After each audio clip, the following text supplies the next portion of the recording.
welcome to the Bullcast Podcast. I'm Katie Pickler, and with me is Court Winsett. Hey, Katie. And Cameron Span. Zillow. You like that blend of hello and Zillow? Zillow. Why are you talking about Zillow? Because I think we're talking about homes today, right? Selling, preparing. Yeah. You know, we've done episodes We've in talked the past. about buying and stuff. Yeah. So this time we're It's the flip going to side. more focus on selling. Yeah, because it's like we talked about the mortgage part of it, which is the nitty-gritty paperwork type stuff. But this is like the emotions, the prep work of you've decided, hey, you may want to sell your house. Now what? It's the hell Abby and I are currently going through. You getting your house ready? Trying. Yep. We'll talk about it a little bit more in the episode. Well, so, you know, we like to do lists. We like to throw some pop culture in there. So this one is maybe a little bit of a far stretch, but just go with us here. It is kind of a list of potential characters that could be great roommates or bad roommates. And so our spin on this is maybe you got a house with one of these roommates and you're ready to get it on the market and get out from staying with them. I think a lot of these roommates, whether they're good or bad roommates, would also depend on where you're living. Because, like, for instance, some of the people on this list, I wouldn't mind living in their house, if you know what I'm saying. Yeah. But Like they that- may not be the greatest roommate. So we'll see. We'll see what. Well, maybe we can talk about them as Yeah. a roommate or their house. Like, Yeah. if they're not there. Okay, so this first one, preferred roommate, Tony Stark Iron Man. The house is amazing. The house is The unbelievable. suits are amazing. You could just go throw on an Iron Man suit. Sure, I mean, your only risk with living with him is it might blow up. Well, I mean, it depends on what you're getting. Are you getting Tony Stark from Iron Man or Iron Man 2, or are you getting Tony Stark from, like, Avengers Endgame? Because that's two completely... And by the way, I would take Tony Stark's house, like, overlooking that cliff in the Iron Man movies, or that house that he's living in Endgame that's, like, off in the woods that's like a cabin, because that place was pretty cool, too. Yeah, rest in peace, that first house. It is in the water now. Yeah. Yeah. But, I mean, if you're getting Tony from Iron Man or Iron Man 2... He was throwing a lot of parties. He was coming home with a different woman every night. You know, he was kind of a crazy roommate. But Still think it'd be fun for a short amount of time, live with Tony Stark. You know. But family man Tony at the end there, living on the lake in a cabin. You know, I don't know. It's an interesting question. I feel like the next two, like, is a twofer. And It is, because I'm glad I'm not getting the third one, because I would come off as a little creepy.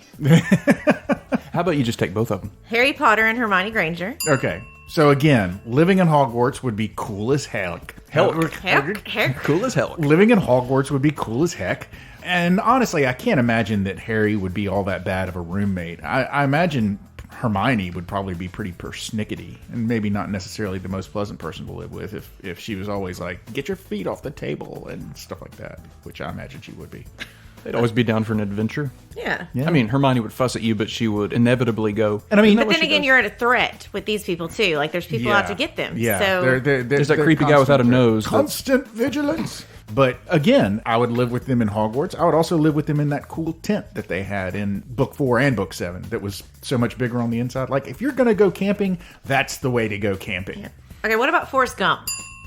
He's on a preferred. Why? I mean, he's kind of easygoing, but he just talk your head off. He doesn't sound like a great roommate to me. I'm not a You'd conversationalist. have to be playing ping pong. True. Yeah. Well, this next one then on the TV preferred one, Cher Horowitz. I want her closet. Like, yeah. there's a big debate going on. I'm like, why are we in the year 2022 and we do not have this technology? You realize that you are literally the only person in the world that is having this debate that you insist is going on. No, I'm not. There is no debate, Katie. There's You just other want her people. closet, Well, no, and you don't have it. It's brilliant because then you scan your clothes, you know what it is, you can mix and match, you don't forget stuff. It makes sense. I mean, I think this is another one where... Of course, my husband had a great and this is a financial thing, so I can throw this in there since we're talking about sharing closets. Daniel goes, you know what? You have so many clothes, and you spend too much money on clothes. I feel like we should just take all your clothes and stick it in like a mall setting that only you could go in there and shop, and you have to buy your clothes that you want, but you're really not spending money because the money's just going to me, and we're just like taking it and putting it back in the bank account. And then if after a while the clothes are still sitting in said shop, you give it away, or I sell it to other husbands so they can sell to their wives, and we just have this whole trading scheme going. What? No. I think Cher's Valley Girl thing would get old really fast. Well, also, you get back to the creep factor. Obviously, I'm not going to live with a teenage girl, but It's somehow the less house creepy is than really Hermione. cool. the house is she does live in a super cool a great house. Yeah. Plus, you could hang with Paul Rudd. That'd be pretty sweet. Yeah. Yeah. Okay, this is the most preferred TV characters to have as roommates. Will Smith, Fresh Prince of Bel-Air. As long as he doesn't slap me. I was about to say, we're sticking strictly to the Fresh Prince era. Rachel Green. Yeah, definitely more so than Friends. Monica. I'm so used to her being just Rachel. I'm like, who's Rachel Green? Oh, Friends. Yep. Yeah, I think it'd be fun. Joey, Monica, Phoebe. Another twofer. Again, Threefer. I would not want to live Actually, with and Changle. Who's Changle? Chandler. Okay, if we want to do like a list of friends in order, which one would you want to live with most? Which one would you want to live with least? Then my thing is probably going to be somewhere along the lines of Chandler is number one, followed by Joey/Rachel, followed by Phoebe, then Ross, then Monica. Monica is the one that I would want to live with least. I mean, granted, she would cook some great meals, and her apartment is unbelievable in New York. Yeah. That's a crazy apartment, Very. but I'm not sure I could put up with her. And the last one on the preferred TV characters as roommates is Tyrion Lannister. Absolutely. Who wouldn't want to live with Tyrion? He drinks and he knows things. Does. Just sit and drink and bad talk everyone.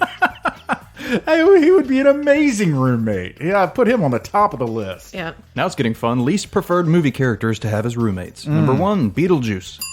I mean, he'd be fun to hang out with. Yeah.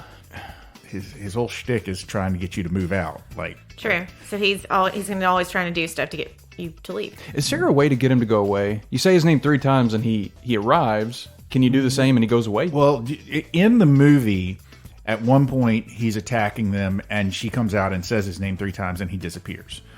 But I can't remember how they eventually get rid of him. I think eventually the way they get rid of him permanently is they eat him with a sandworm. Yes. Yeah. But it would be pretty nice if you had a bad roommate to just say their name 3 times and they go away. And yes. That would be nice. I can think of several people that if I could just be like, that person's name 3 times and they disappeared, I would be saying their name an awful lot. Okay, what about Hulk? The landlord would hate us. Yep. Yeah. I mean, he would be a terrible, terrible roommate. You just have to keep him calm. He's angry all the time. That's like his shtick. Hannibal Lecter. Having an old friend for dinner. I mean, okay, let's He's talk about brilliant. this. He is well cultured. He is an excellent chef. He's very, very smart. Probably would be very interesting to have a conversation with, and probably knows a lot about the stuff that he is talking about. So if you can just convince him not to eat you, then you'd be okay. We find out what he doesn't like and just like keep bathing in it. Yeah, so you smell funky. He'd expand your palate when he Yeah. cooks. Regina George. Regina George. Yeah, that'd Remind me. get old. Mean Girls. Mean Girls. Mean Girls. Oh, yeah. I don't know. I don't think I can deal with that. Again, nice house though. If I remember, she's got a pretty decent house, and her mom would bring me drinks all the time, so that'd be pretty cool. I'm a cool mom. And then Freddy Krueger. What a nightmare. That's Of a I don't- roommate. Yeah, I mean that's like obvious. Oh, what are the worst movie characters you would have as a roommate? Freddy Krueger, Jason Voorhees, Michael Myers, Leatherface, yeah. Obviously, all of those people would be bad. I mean, they'd be fun to go to dinner with as long as they didn't try and kill you. I mean, again, how far are we going to take this? If we're going to convince these people that they can't kill us, then having a Freddy Krueger as somebody to watch your house would probably be not such a bad thing. Okay, and so the last, these are the TV characters least preferred. So Roseanne, Yeah. Oh, that'd be obnoxious. Walter White. I mean, He'd be okay. got the chance of finding stash money under the house, or maybe some meth here and there. Ross Geller. Yeah, So sad. He was the only friend not listed on Yep. the first list. Sheldon Cooper. I mean, it would be entertaining, but that would be annoying with the roommate agreement and flags and just very ticky, but it's entertaining. And then Tony Soprano. I'm not sure why he gets the bad. I'd be rap. cool with that. I like Tony. I mean, He would just kind of leave randomly and not say much and go do his business. I guess you're always at risk of being raided by the FBI or something. Okay, so we kind of had some fun talking about roommates. Now we're going to talk about preparing to sell your house. So we're assuming right now that you've decided for some reason you don't want to stay in your house anymore. You are ready to move on to something bigger and better, or maybe it's smaller if you're downsizing. But really, obviously there's a lot of steps on the financial side of it, of making sure you got your ducks in a row. But let's talk about the real things of yes, let's sell my house. Me, I'm the reason for this episode. Yeah, you really are. You spurred this conversation because so much of it is we're like, yeah, find out what you're approved for. Find another house because obviously you don't want to sell your house and be homeless. But a lot of times it's all focused on that new house. How much is it going to cost? Where is it? What is it going to be? That you forget, hello, you still have this house you live in that you have to get rid of. You have to prep. Because obviously you don't want to just like show your house where it's a mess and there's, fingerprints all over the walls and there's that hole in the wall where somebody got drunk and punched it. I don't know. I mean, who knows what happened? Yeah, so there's this house in mine and Abby's neighborhood that came up for sale a few months ago, and the price keeps dropping, and it has the nice golf course view, and it's larger. And Abby and I kind of got interested in it and began serious discussions of pursuing that house. Because our current house, it's fine. It's been good for 4 years. But as our kids get older, all of the upstairs bedrooms that are next to each other, it's not going to work out much longer. The space kind of keeps closing in a little bit. It's the smallest house in our neighborhood, which is fine. I don't think that's a bad thing. But we're just thinking about the future, teenage years. We'd like our bedroom to be downstairs instead of us all next to each other. Right. But we bought our house as kind of a fixer-upper. I mean, it hadn't been touched since 1993. And we did some work to it. And then we didn't do some work to it. So now we're at that place where we're really serious about trying to sell it. And we're like, okay, what needs to be done to sell this for a good amount of money? So we've had painters come in. We've had a fence guy come in, a sod guy come in to price out everything. And we're like, ooh. Well, so part of this episode is one thing you just said is how you bought the house knowing it was a fixer-upper. So trends change. Situations change, and so this list that we're going to go through about things to think about when you're selling your home, remember that there's different trends. There's going to be different buyers. There's going to be someone who takes on the house and knows that they're going to fix it up. There's going to be others that would rather move in and there's nothing they have to do to it. It is just ready to move in. And then, well, I'm going to wait till we go through some of this because I've got some opinions on some of these things. But the number one, find a great real estate agent. Check. Yeah. Your real estate agent should be someone you feel comfortable working with whom you trust to sell your house for top dollar. Don't be afraid to talk to a few real estate agents before picking one. Totally agree with pretty much everything when it comes to big decision makers, attorneys, financial advisors, real estate agents, bankers, all of them. Vet them. And they're not going to be offended. They know this is going to happen and they want you to find the right person. But this is the person that you want to honestly look at your house and say, hey, this is what you need to do. Or this is what you don't need to do, because they're going to help you try and make sure you get the most money for it and you're not having to kill yourself updating all this stuff that may not need to be done. There's a lot of things that go into it where if it isn't selling, it isn't moving, there's not getting bites, then that real estate agent is going to be your advocate and find out why. What do people not like about it? What is keeping them away? I had a friend that was trying to sell in Collierville, pretty much in walking distance from an elementary school. I didn't understand why it wasn't moving. People didn't like her backyard. There was something about how it dipped down. There wasn't enough room for kids to, play soccer, put a playground up, something like that. So then, it was kind of one of those, well, that's not really something we can easily fix. Yeah, that's exactly what we're going through with our real estate agent. Molly is her name, and she lives in our neighborhood, so she knows the pricing well. She knows the houses well. It's great. And I said, Molly, why is this beautiful home still for sale 6 months later? And it turns out the owner listed it for sale by owner, and he priced it too high. And she said that is the curse, the death. What would he call it? The Cameron's making a stabbing motion. Yes, I am. It's bad. It's bad. Because basically, if that happens, it gets lost in the mix and on listings online, and people just don't see it. Yeah. Okay, the next one, consider your curb appeal by investing some effort in relatively easy fixes like planting colorful flowers, repainting your front door, the outside of your house. Definitely think about that. If your grass is dead, if you've got, an old car sitting in the front driveway, something like that, think about how you're presenting it and that you want to put your best foot forward. You want people to see this as inviting, that they can imagine themselves living there. And, the next one is declutter living areas. Do a clean sweep of counters, tables, visual areas. Lord, this would take us forever. I mean, just decluttering our house to get ready to sell it every single time that we have put a house on the market, and we've lived in a lot of houses, we've sold a lot of houses, but it's been a long time since we did it. And I feel like the way you market a house now is, in a lot of ways, it's probably the same as it was the last time we sold a house, but in a lot of ways it's very different.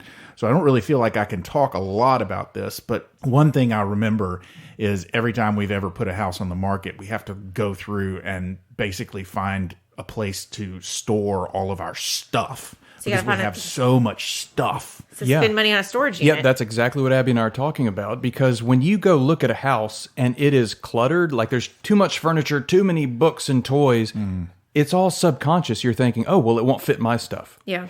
All of real estate, when you're looking at houses, is subconscious. If you see a stainless steel fridge in this kitchen, you're like, oh, that looks nice in my head. Even knowing you're not going to get it, most likely, they'll probably take it with them. Everything is subconscious. There's, two different looks of it, because I know my house, when I sold it a couple of years ago, due to the timing of things, I had to sell it empty. I had to sell it with no furniture in there. And we debated, do we stage it? Do we put stuff in there? Or do we leave it empty? And because mine was just a 1-story, 3-bedroom little cute house in Germantown, it was okay. I was able to sell it empty. Now, it sold really quickly, and it was because of what was going on with the market. I mean, if it had been different times, I probably would have had to stage it, because I know not everyone has imagination. And, some people have to look at it and see, oh, a stainless fridge would go there. They can't look at a blank space and be like, oh, okay, a couch could go here, a desk could go here, a bedroom could go here.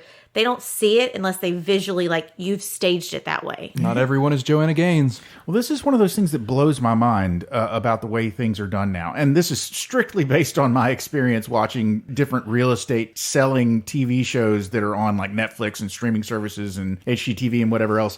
The staging aspect of it seems to have gotten wildly out of control. They move out all of their furniture, even if they don't have a place to move to, and rent furniture to bring it in to stage the house. And I'm like, you've got to be kidding me. That's crazy. Yeah. I think that's limited a lot towards. That's like California. Yeah. That's, they're selling $1 million mansions, but still, it seems outrageous.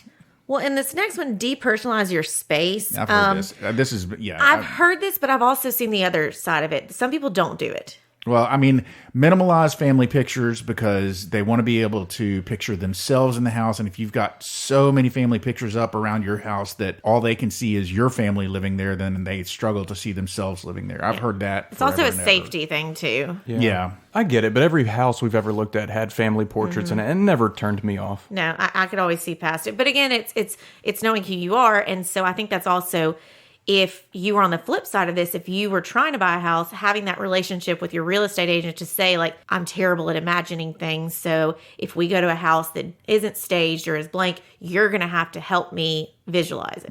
Or you're going to have to help me see past the 100 of family photos that are on the wall. When you look at your house, okay, you've lived in it. It's been well loved.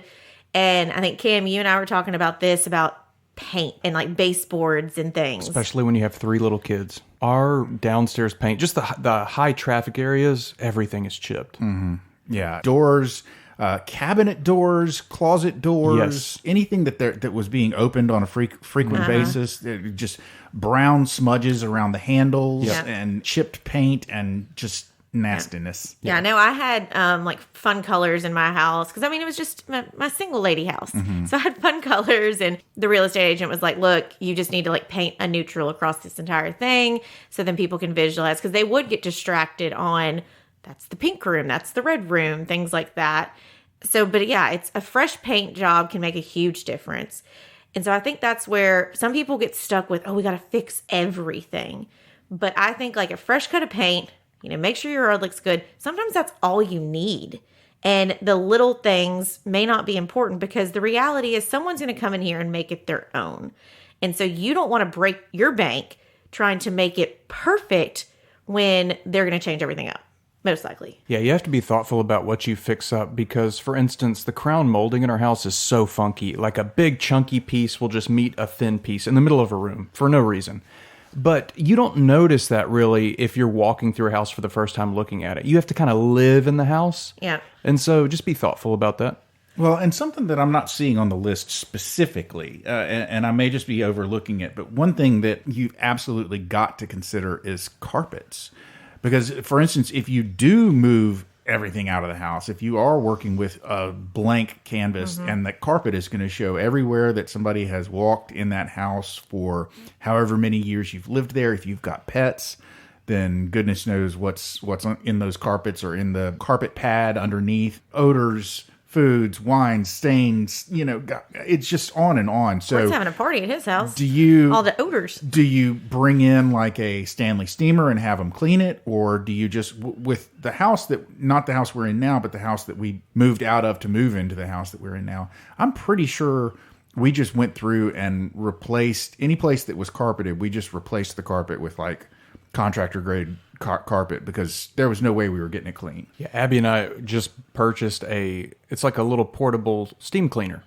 Not the big vacuum looking ones, but it's just this little one with a hose, and it is a miracle worker. Yeah. Because we have white carpets upstairs and they show everything. Well, there's two ways to look at that. Number one thing you touched on, get your house professionally cleaned. I don't care how good of a cleaner you are.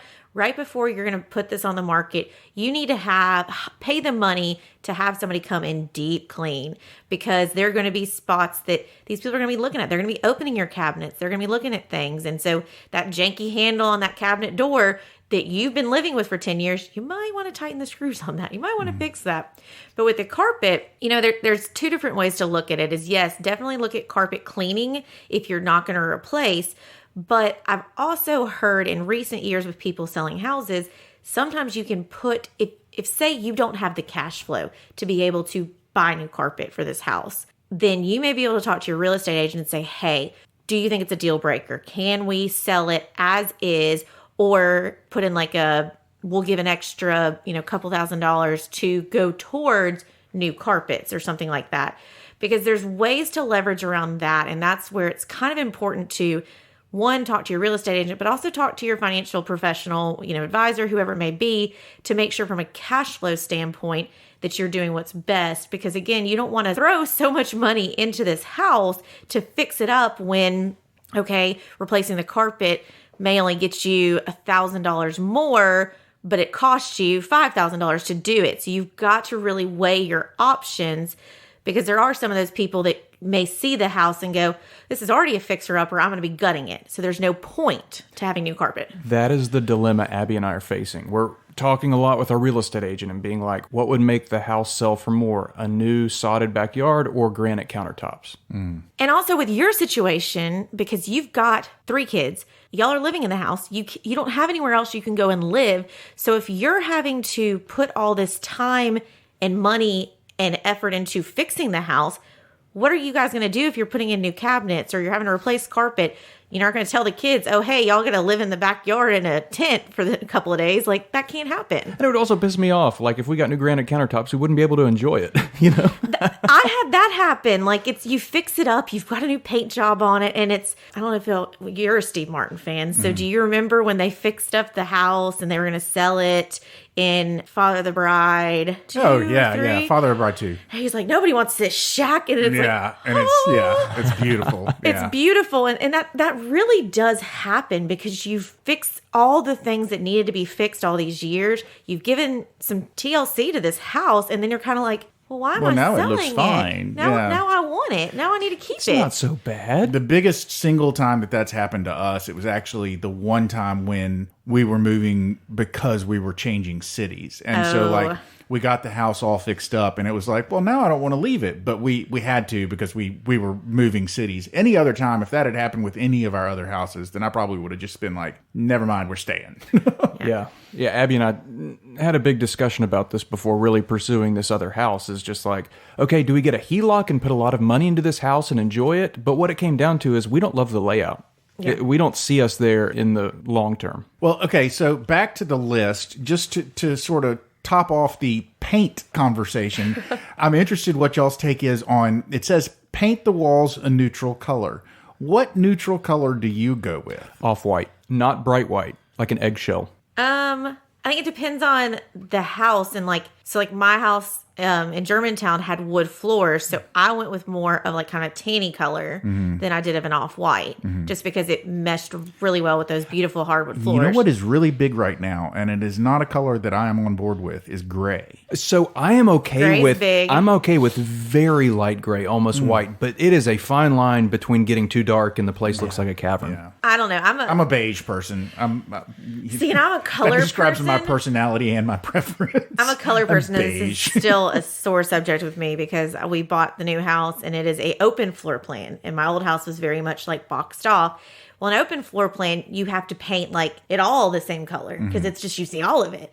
And I'm like, but I want a fun color for my living room and for my you kitchen. can always do nook like an and accent wall, you know. Talk to Daniel. That's what bathrooms are for. Talk to Daniel because it doesn't happen. Yeah, bathrooms you can put fun wallpaper or crazy colors in, right? I feel like I grew up in a pink bedroom. Like I just vibrant. I like the colors. Okay, Give me the so colors. we talked repaint walls. We threw in there sort of touch up scuff marks. We also touched on fixing loose handles. So Yeah. those were basically 3 tips in a row that we kind of combined into one conversation. The next one on there is add some plants. I completely agree with this. Add some fiddle fig leaf plants. You know what I'm talking about? No, fiddle fig? They're the tall ones, and the leaves are large, and they look like fiddles. Oh, okay. And they Okay. just make the place look fresh.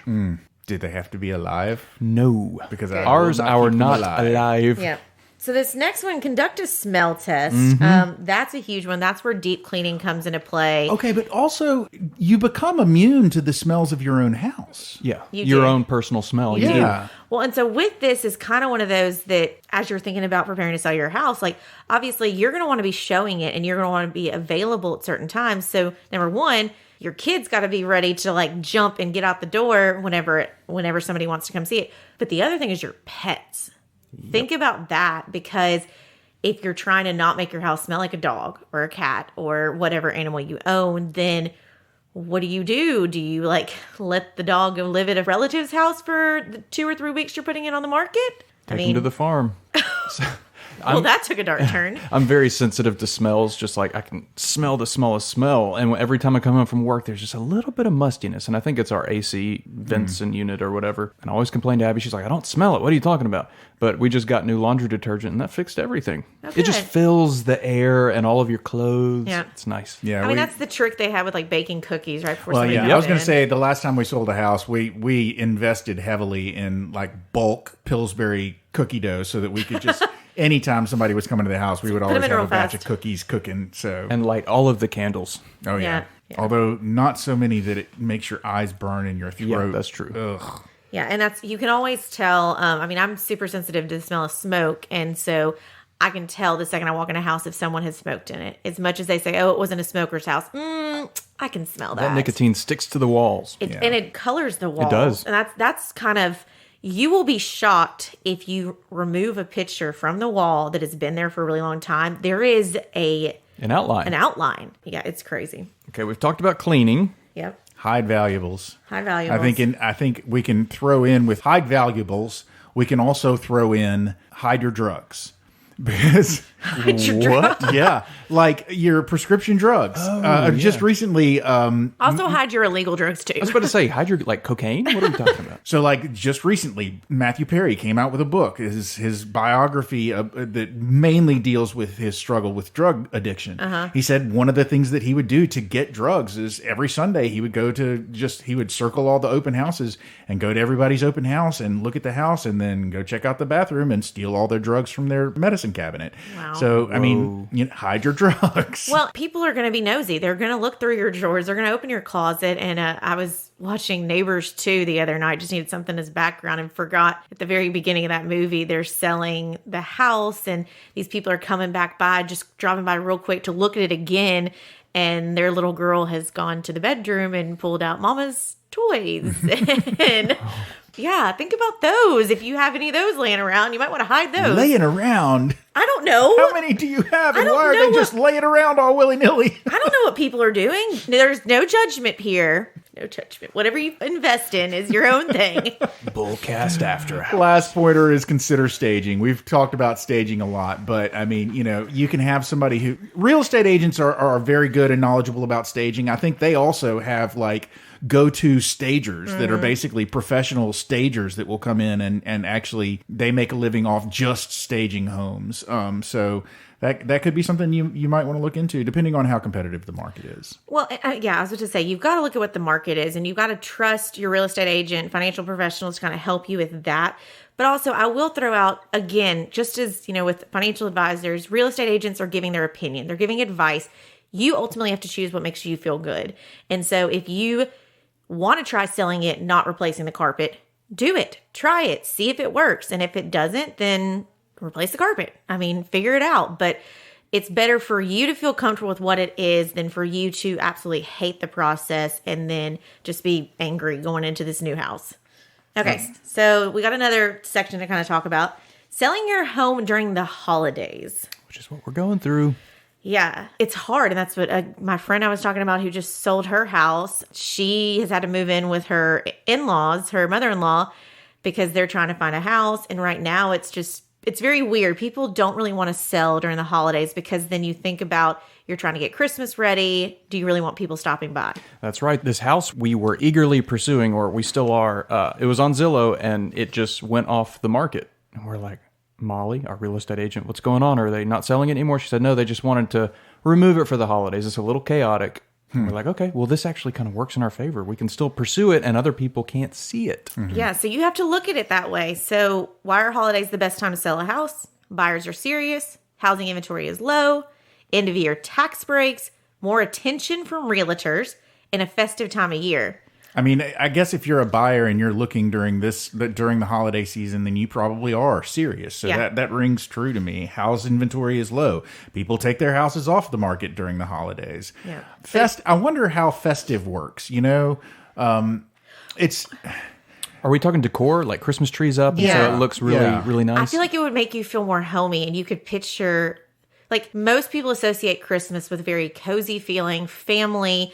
So if you walk into somebody's home and it's got that Hallmark feel to it, you're like, yeah, I could do this. I can imagine my kids opening presents on Christmas morning. Yep. It can play in the favor. But again, it's the particular buyers and it's the particular sellers that are willing to open their home during the holidays. So we have pros and cons of selling your house during the holidays. I'll take cons. Court, you want to take pros? Lack of competition. The con, limited buyers in the market. Serious buyers. Subpar offers. I wonder why that is. Additional time for showings. House maintenance is harder, and that's true. Yeah. A readily available real estate agent. Finance delays. I can see that. Okay. And then finally, neighborhoods become more enticing. Now, see, okay, so the festive feeling, overall, the neighborhood being decorated and feeling more inviting, I can definitely see that being a positive. You would not want to move into a house with a Grinch next door. And the final con on the list, harder to come by real estate agents. So that's interesting because one of the pros is a readily available real estate agent, and then one of the cons is hard to come by real estate. I guess you can view it two different ways. Like, since there aren't a lot of houses on the market, maybe real estate agents are just available and they're eager. And then on the other side, they're busy with holiday stuff with their family. Or I could see it another way of maybe if you've already signed on, then they're willing to work with you because it's a slower time. Versus if you're trying to get one to sign up to help you, they're thinking, oh, let's just wait till the beginning of the year. I don't know. It could be a combination of those. My family does not know about mine and Abby's situation, so when they listen to this, they're going to be very surprised and probably angry at me. And it's not a done deal. We may not get this house, but we're thinking about it. We're exploring. We're preparing our house for the future. You know, as we've talked about before, looking ahead, your end goal is that you guys have to move somewhere else. So whether you go with this move now, the things you're doing, it's kind of like saving. It's never a bad idea to save. It's never a bad idea to go ahead and start getting your ducks in a row, getting your house ready, because then if this is not the deal, maybe it's, new ones coming up down the road and you've already done these steps to get ready. That's exactly right. That's what I told Abby. I mean, we can't get too attached to this house that we want because it's not a done deal. But on the flip side, I really like the idea of like doing all this work to our house that we've been meaning to do for 4 years and then just enjoying it and ready to go whenever another house becomes available. Yep. So why don't y'all do the tips for selling your home during Christmas? Okay, well, the first one actually touches on something that I've been kind of wondering about the whole time we've been having this conversation. It was selling a house during the Christmas season. They recommend keeping it secular. You can have the manger scene, a menorah, or a kinara out for personal celebrations, but be aware that the buyer may have different beliefs. It's interesting that this should be brought up because I remember specifically one time when we were doing a home search, we looked at a couple of houses in a neighborhood that was predominantly a religion that we didn't practice. And there were a lot of people in that neighborhood that practiced this particular religion. And so we kept going into these houses that had all of these odd elements to them that I was like, whoa, what is that? Why is that there? And I remember not necessarily being turned off by it. Not like I was like, oh, I don't want to live in this house. This is gross.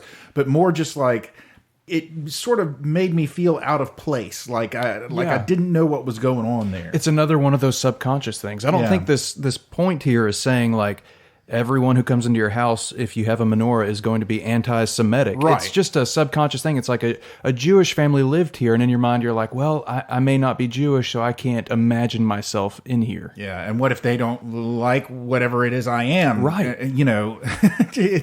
I don't know. I can go down lots of dark rabbit holes in terms of like, they won't like me, they won't want to sell to me, and so forth. Point number 2, depersonalize decorations. To help buyers envision themselves in your home, avoid putting out greeting cards, family photos, we already hit on this, and family sentiment items like best grandma tree ornaments. Your home will soon be someone else's home, and putting out these personal tokens can upstage the buyer's vision of them living there. I think that this is kind of a thing that should be done in moderation. A home with no pictures at all just looks weird. It's sterile. It does. But maybe just don't overdo it. Appreciate classic decorations. A simply decorated Christmas tree, a holly wreath on the front door, or a mantelpiece with ivy and candles are all elegant accents that pleasantly warm the home atmosphere, but do not distract or overwhelm buyers. Yeah, I don't think multiple Christmas inflatables in your front yard is really going to sell your house. Or if your Christmas is themed, since we talked about Beetlejuice earlier, like her decor. Do you remember that? It was very funky and weird. Like, because you'll walk away, because if you've looked at houses, you label them something. Oh, that was the one with the yellow wall, or that was the one that had the kids' pinball machine in it, or something like that. You remember something about it. Yeah, this house we're looking at, we call the blue house. It's kind of like this light blue, which we would eventually paint on the outside. So it's just the blue house. Yeah. The blue house. Avoid too many lights. Opt out of colorful flashing lights on the front lawn and nix the inflatable Santa. There it is, snowmen and reindeer. My wife would be heartbroken. Too much Mary. Take down her inflatable stuff. She would be so sad. Then she's going to hate this. Too much Mary can be tacky when selling a home. Instead, simple white string lights can highlight the home's architecture and draw eyes to attractive greenery. So don't be Clark Griswold. Match the colors. Make sure your decorations match the color scheme of your rooms. If the living room walls are a soothing color, choose snowflakes and silver accents over clashing reds. I'm on board with all these so far. Sure. And then clear the stage. Staging a home is a delicate practice, and if rooms are already cluttered, adding Christmas ornaments will not improve the look and feel of a space. Look at showcase examples, model home photos, and clean up your home. Once the room is clear of distractions, you can add delightful holiday accents to cheer up these spaces. I could never sell my house pretty much from September on because of all my Halloween decorations at Christmas. I have 5 Christmas trees in my house that are like 7.5 foot plus. Yeah. Katie, your home's beautiful. You could easily sell it. Yeah, somebody'd be like, that's too much crap in there. Maybe not around Halloween. Halloween, it might terrify people. Like, is she worshiping the devil? No. I just like Halloween. This has been fun. Katie, I know I can count on you. You always have a bullseye, so why don't you bullseye it up? My biggest takeaway is if you've decided you want to sell your house, then just do your research. Don't just jump into things and start spending money to try and fix your house up. Really consult your real estate agent, your financial advisor. Look at the whole picture and figure out what's the best thing you need to do to get the best bang for your buck and not just waste all this money. Bullseye. I am piggybacking right off of that because I have very recent firsthand experience. Selling a home is not as easy as just putting it on the market. I'm realizing there is so much to fix up, from painting to sod to fence to kitchen cabinets, like putting putty in the little holes, things like that. It adds up. And so you got to be smart and thoughtful before you pull the trigger. Bullseye. My wife and I, early on in our marriage, we moved multiple times. For a while there, we did not live in a single place after we were married for more than, I think the longest was 4 years, until we moved out to Collierville. And when we moved out to Collierville, we stayed in the same house for over 10 years. And it was the first time we had stayed that long in one place. It was the first time I'd stayed that long in one place since I was a child in my childhood home. So I don't really have a whole lot of recent experience with selling houses. I've actually been staying put a lot more recently. But I think the stuff that I always walk away with whenever I look at a house is an odor in a house will turn me off immediately. I don't care how great the house looks. If it smells bad, I'm going to be turned off completely. Yep. And yards do make a difference. And different kinds of yards make a difference to different kinds of people. Let me point that out because, like, I'm at a stage now where if I were looking to move into another house, I would want a small yard and as few trees as possible and no pool to take care of. But, you know, a family with kids, they want a bigger yard so the kids can play, and maybe they want a pool, and, you know, maybe they like trees because trees are pretty, and they don't think about the fact that they're going to have to rake up all those leaves. So, you know, there's not necessarily one type of house that is going to fit all. You just have to find the right buyer. So if you have a lot of lookers but no takers, certainly you want their feedback. But if their feedback is, oh, this one wasn't right for us, but there's nothing really wrong with it, then don't get discouraged. Just keep plugging, and eventually you'll find the right buyer. Bullseye. Well, what do you know, ladies and gentlemen? There is the closing doorbell. You